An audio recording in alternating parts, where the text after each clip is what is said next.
سەرەڕای بەرتەسک بوونەوەی ناوچەی دەسەڵاتی و پاشەکشەی لە سووریا، بەڵام تا ئێستاش داعش ناوبەناو هێرش دەکاتە سەر سوپای سووریا، وەک ئەوەی لەم دواییانەدا لە ناوچەی ئەلبوو کەمالی سەر سنووری عێراق ڕوویدا. ئەمە جگە لە هێرشەکانی بۆ سەرخۆرهەڵاتی ڕووباری فورات لە ناوچەی جەزیرە دژ بە هێزەکانی سووریای دیموکرات. هەموو ئەمانە دەیسەلمێنن داعش سەرەڕای لە دەستدانی ناوچەیەکی بەرفراوانی بندەستی، بەڵام هێشتا خاوەنی شێوازی پێچلدان و جێگۆڕکەی پارتیزانی و ڕووپاگەندەی ڕاگەیاندنە کە ئەمەی کۆتاییان دیارترین خاڵی بەهێزی بووە لەو کاتەوەی بۆ یەکەم جار لە ساڵی 2014دا دەرکەوت. لە عێراقیش هاوکات لەگەڵ یادی تێپەڕبوونی ساڵێک بەسەر کۆتایی هێنان بە داعش، چەکدارانی ئەو گروپە 15 کردەی سەربازیان دژ بە هێزەکانی پۆلیس و 8 شعبی ئەنجامداوە و زیانیان لێداون. لە عێراق بە تایبەت پارێزگاکانی دیالە و سەلاحەدین و کەرکووک کە چەندین زنجیرە چیای سەختیان هەیە بوونەتە سێگۆشەی کار و کردە سەربازیەکانی داعش. سوپا و هێزە ئەمنیەکانیش بەهۆی هەڵکەوتەی ناوچەکەوە ناتوانن وەک پێویست کێوماڵی ناوچەکە بکەن. ئەمەش ڕێگەی خۆپاراستن و خۆشاردنەوەی بۆ چەکدارانی داعش ئاسانتر کردووە.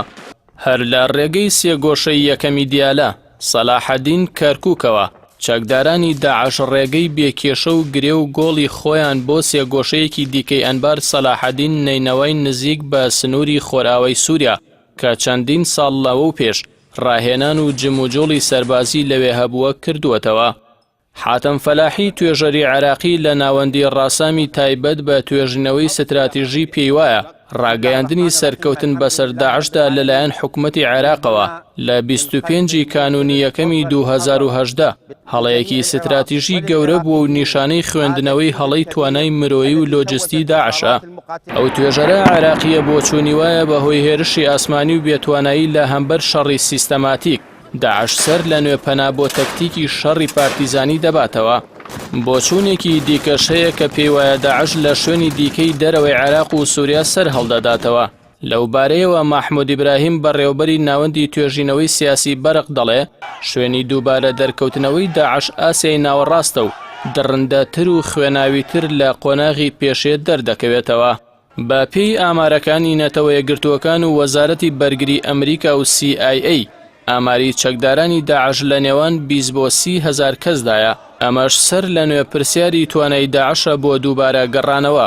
هەروەها پرسیارگەلی ئاڵۆزی وەک شوێنی پێشتری ئەو چەکدارانە و چۆنێتی گواستنەوەیان و توانای بەردەوامیان دەوروژێنێت. بەپێی توێژینەوەیەکی ناوەندی جەزیرە لە ژێر ناوی داعش دوای ئاوابوونی خەلافەتەکەی هیچ دوور نییە وێنەیەکی نوێی داعش لە ژێر ناوێکی دیکە دەربکەوێت یان ڕێکخراوێکی دیکە بێتەوە پێش کە بەهۆی ڕەفتاری تائیفیانی میلیشیاکان و تاوانی جەنگ و کۆچپێکردنی زۆرەملێ لە عێراق و سووریا زیاتر لە داعش پێشوازی لێ بکرێت.